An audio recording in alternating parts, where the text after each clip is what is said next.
dear friends. Welcome again to our online classes of Education 3000. I am Noemi Paimal. And today we will see, it's called Fast Languages. And there is a part of that that's called International English for Peace.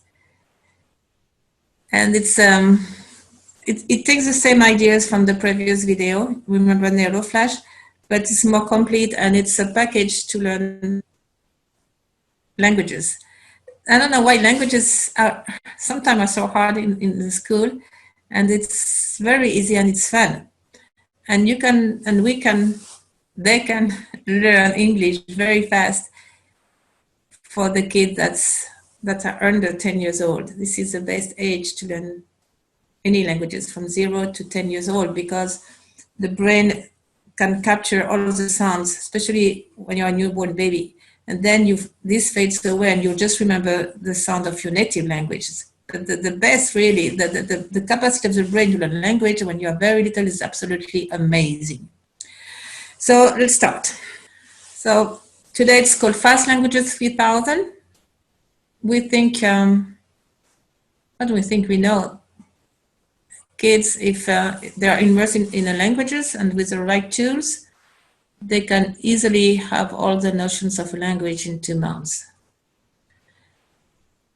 And International English for Peace, which is another program where we use English as a tool for peace culture and for communication, and be aware of one planet. We are one planet, one family, we are one. And it's very nice to use English for that. The International English for Peace, it's a fast and pleasant way to learn English, blending the languages, the international awareness, self-confidence, and peace culture. And it's part of the bigger program called Fast Language 3000. And when we were thinking about the English classes, whatever I'm going to say now is it's good for fast language and for English. I mean, that's the same, basically the same tools. You can see on this map, there is all the countries that speaks English, but can you imagine all the countries that use English as a second languages, like me? And that covers a good part, a good deal of the world. So it's very important, we like it or not, we need English as well for the manuals and all the text for digital purpose. I mean, all the instructions usually are in English. But we decided to blend with peace culture and use it as a beautiful tool to have some brotherhood and some empathy and some solidarity around the world. This is our flag, part of the flag. You can put any symbol in the middle. Because we have another program, is called School, Ambassador of Peace, and this is another video we will do. And it's a very nice program as well that gives continuity to peace culture. For the fast languages, we use some ideas of William Kilpatrick, anything with action and two-way. We use some ideas of Suggestopedia, Josh Lozanoff or Georgie. Super Learning from Chela Auslander, Multiple Intelligence, Glenn Doman, Noé Esperon. Brain Gym from Paul Denison is included, Assiri Yvette Carillon, and some ideas we got of our own, Peace 3000.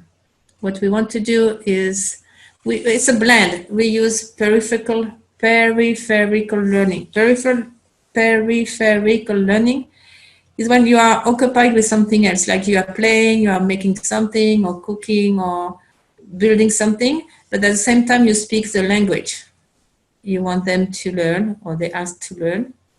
So they are not focused on the language, they're focused on what they are doing. And that way, automatically they will remember and know the languages with zero effort. It's called peripheral learning. When your attention is on something else, so you are so relaxed and you learn so easily.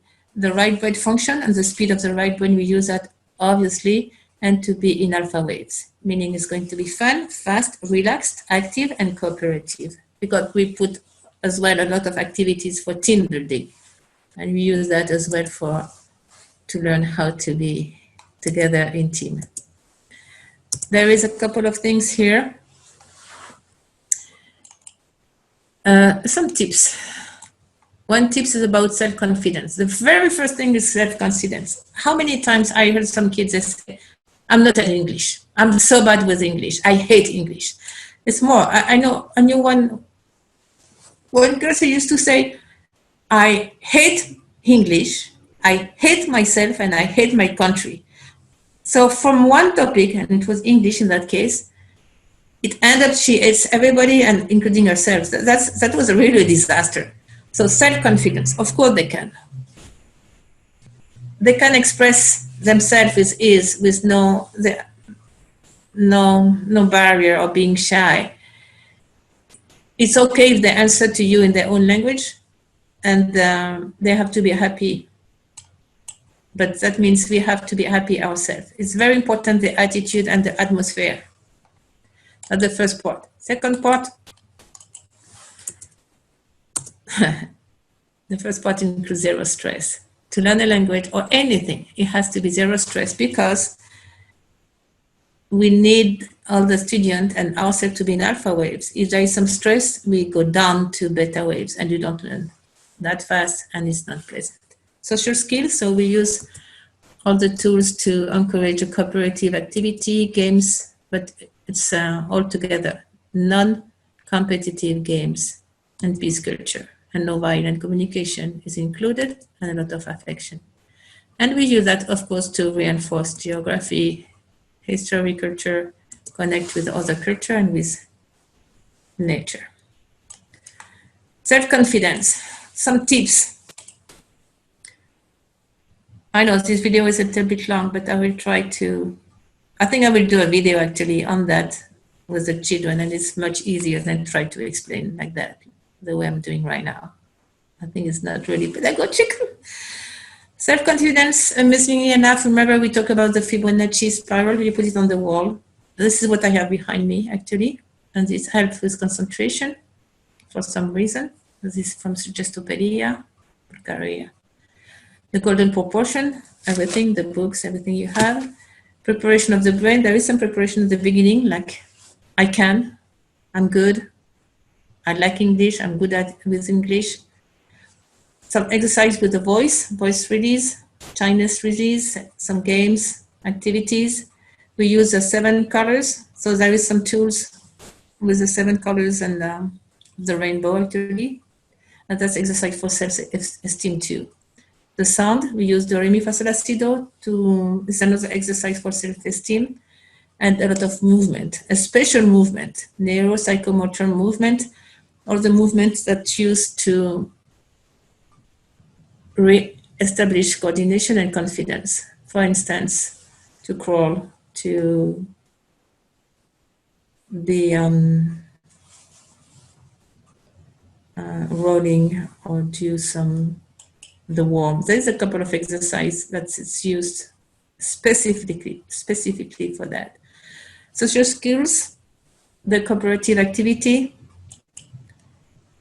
and we use the sound, the light and the colors, and a lot of movement and form. With the parents, yes, we can involve the parents, but we have to train the parents. If not, it's better not to give homework or not to involve them, because the parents, they can, how to say that? Teach them the rule. The rule is to reinforce self-esteem, not to say no, let them do the process. So yes, definitely, if you want to involve the parents, involve them, but with the right training. All right? Feel safe. What about neuroscience? Neuroscience is helping a lot, actually, with some very good tips. First, you have to feel safe. Then you need novelty. You need multisensory, or the senses are activated, motivation, and creativity. And this is called the positive stimulation circuit for learning. And we saw that in the first cycle. But this is very important. I repeat. Novelty, multisensory, motivation, and creativity. Have a goal. Let's say after the 2 months, we do a theater for the community or something like that. Information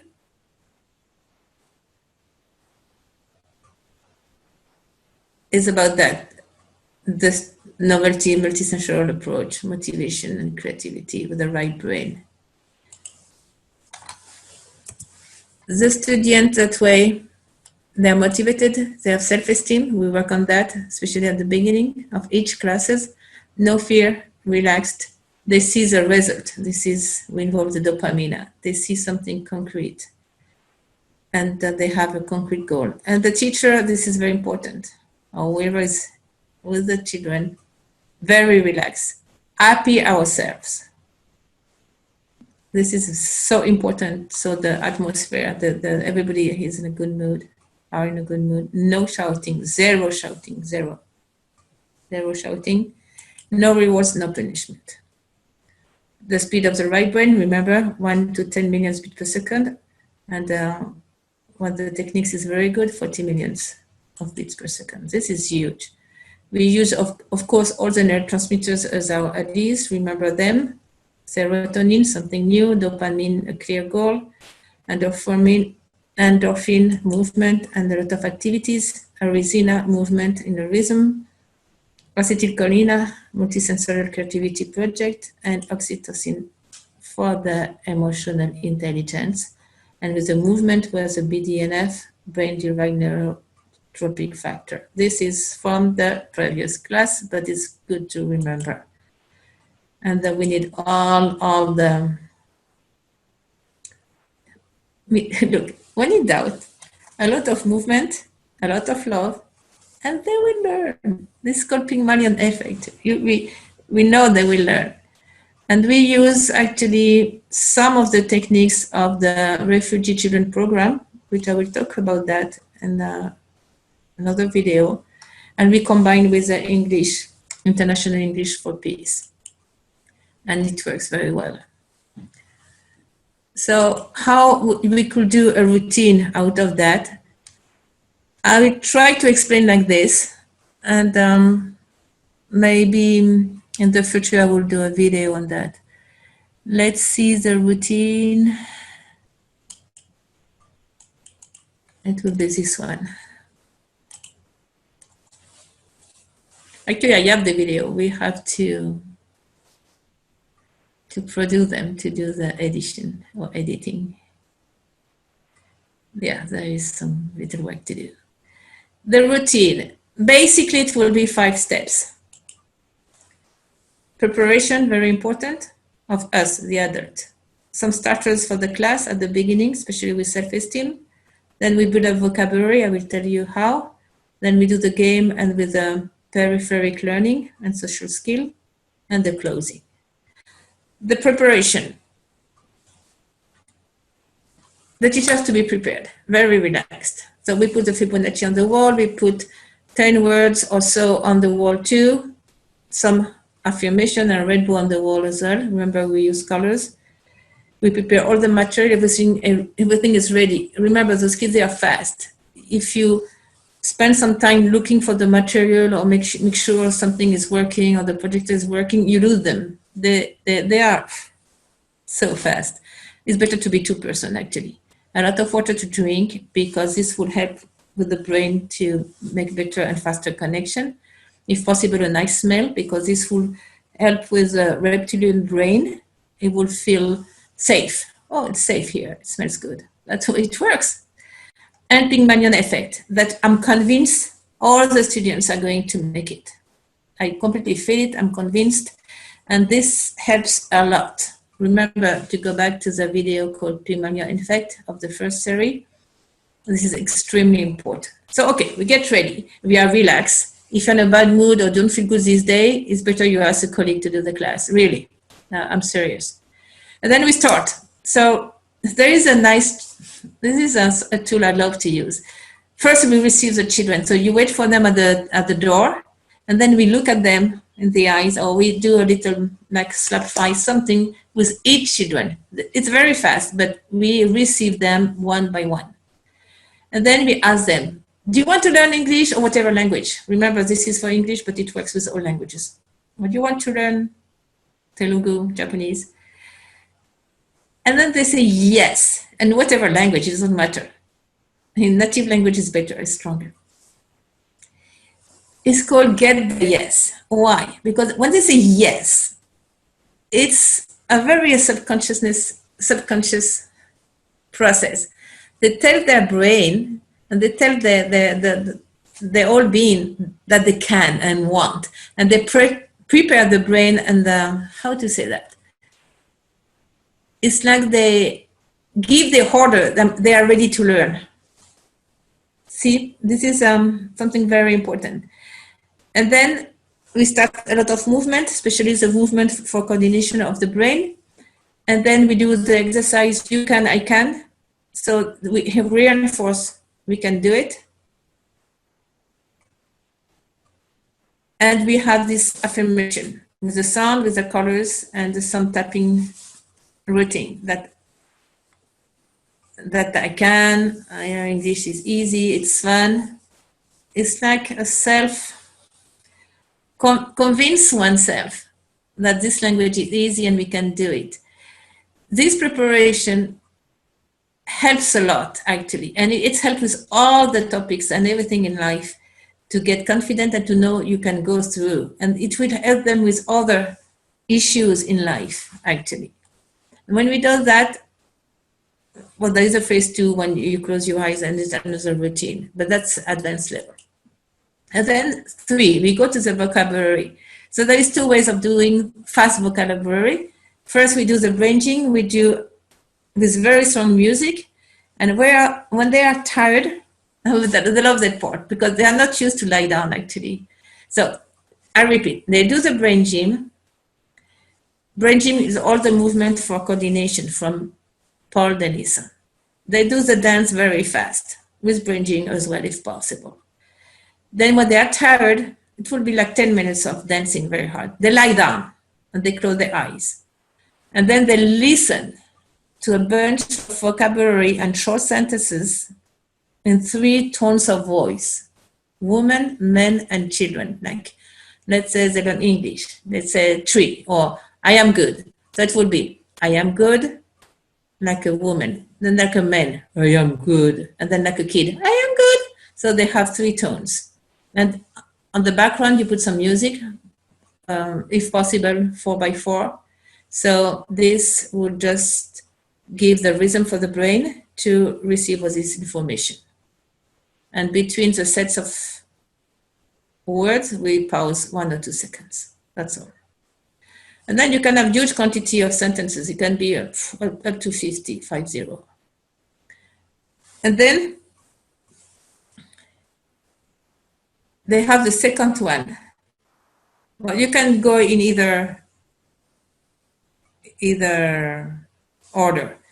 The second one is they dance again or they do something again, and you go to the flashcard. So that's the narrow flash. You have all the words for today and the small sentences, and it's all the vocabulary in bits of information, and you go with a PowerPoint. And so you get your picture and tell about that. That's to listen the languages or the written languages, and this is to know how to read. And you can have like 20, 30, 40 of those too. And they love it. And you make them breathe. And then they have the activity, the peripheral activity, so they can do something with the topic of the day, but it has to be physical. Build or cook or make something or play. And then the whole activity is in the language, but they don't even make any efforts. They're done almost by themselves. And at the end, you can prepare a theater, you prepare the voice, and you do the theater. So they are not afraid to talk. Or a game, it doesn't matter. And that's it. We have the preparation, you have the vocabulary. Before the vocabulary, you can have a movie, a short movie. So they get ready to that.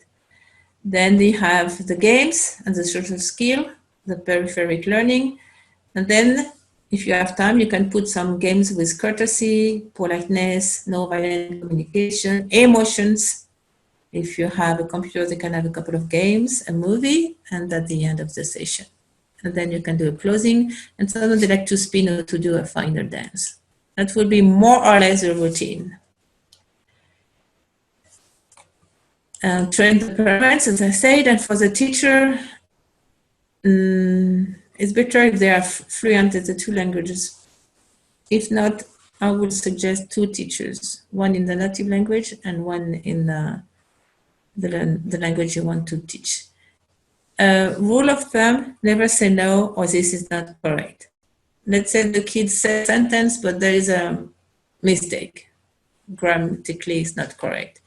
If we say no right away, this is not correct, they won't talk anymore. So please, at the beginning, never say no, never say this is not correct, and never correct right away. You correct after. Like after you say the correct sentences in the conversation, and the brain will understand and they will grab it.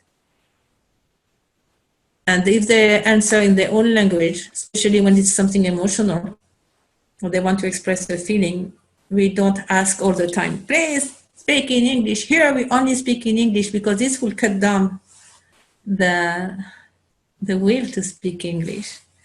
The other one, go fast. Sometimes teachers say, oh, but they don't follow me or they don't pay attention. That in that case, you know what, teacher? Go faster. And they will follow you. Be very friendly. The kids must trust you and know it's a safe place. And it's called a positive simulation circuit. We saw that before that. Use all the tools I told to you. We saw, I mean, all of them. Not only this video, all of them, all the videos we saw before, especially bio-intelligent tools, biomorphic tools, bio-reconnecting tools, and that's the previous videos, the series 1. Prepare your class checking list because they go fast, and trust that children, love that children, remember the Pygmalion effect. And at the end, you give a goal. So they have a motivation. The goal can be, oh, we will Skype or we Zoom with some children in China or in Africa. So we will have to know some English or some languages to communicate. Or we will do an exhibition, or we will do theater, or we will do a lot of drawings and we'll invite the parents and the neighborhood. Or we will have a party, or we will have to put what we do in the social network. They love to do that too. And remember, some of the tools we use some of those tools for, we know it works because we use them for refugee children program. And we use that with the language too. Sometimes some kids, they have some kind of blockage and it's the same tools. And it works very well. And I will talk about that. I will make another video about, it's called post-trauma program. And we will share with you about that. So about languages, it's a long story. I mean, it's a lot of tools we can use, enjoy, and use all the languages for peace culture, to be together, to understand it's one planet. We are all a big family. We have our local culture and we are proud of our local culture and of the ancestors and our history and local knowledge. But as well, we are one planet. We use the language for that, and let's have peace around the world. Yes, we can do it. Please take care. The next video, I don't remember what it is. The next video, it will be, oh, it's about peace. It's called School Ambassadors of Peace, a very, very cool subject. So, see you.